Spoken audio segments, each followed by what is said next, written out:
Author's note. This video is my review of Isle of Dogs, directed by Wes Anderson, published by Fox Searchlight Pictures, Indian Paintbrush, and American Empirical Pictures. Starring the voices of Koyu Rankin, Bryan Cranston, Kunichi Nomura, Edward Norton, Bob Balaban, Bill Murray, Jeff Goldblum, Scarlett Johansson, Akira Ito, Yoko Ono, Greta Gerwig, Akira Takayama, and Liev Schreiber as Spots. Rated PG-13. I don't think I can stomach any more of this garbage.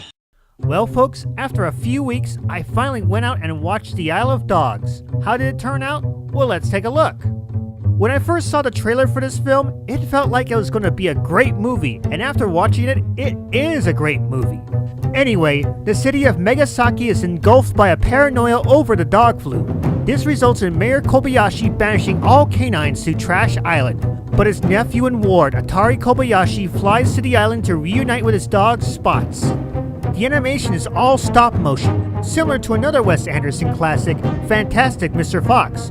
But unlike the movie about stop motion foxes, this movie has a much darker tone in both the art style and the story, especially when it comes to the mistreatment of the dogs. It's not as gory as other animated films, but it sure has its dark sides. Thankfully, we don't see it that much. Turpentine brandy. It cools the head and warms the dog. The one thing I really enjoyed about Atari is that, as a kid, he's always one who doesn't give up on his mission to reach his dog.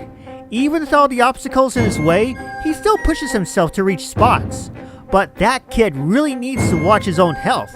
Outside of that, there were some side stories that interest me, but it was always about the kid looking for his dog. And that's a lot of loyalty if you ask me. It's full of toxic chemicals. And speaking of dogs, my favorite character of the movie is Chief, a stray who happens to have a total dislike towards humans.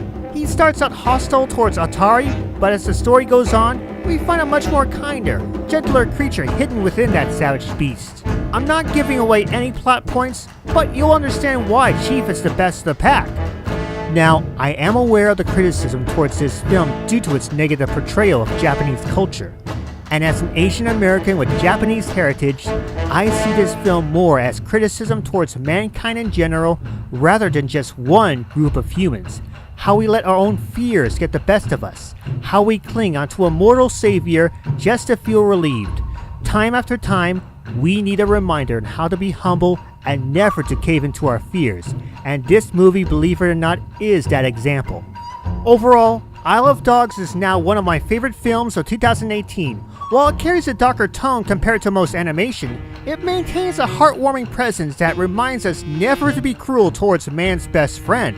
But be warned, this film may not be appropriate for those under 13, so keep that in mind, okay? To the north, a long rickety causeway over a noxious sludge marsh leading to a radioactive landfill polluted by toxic chemical garbage. That's our destination. Hey, oh, come on, you two! Come on! Those two have gone to the dogs.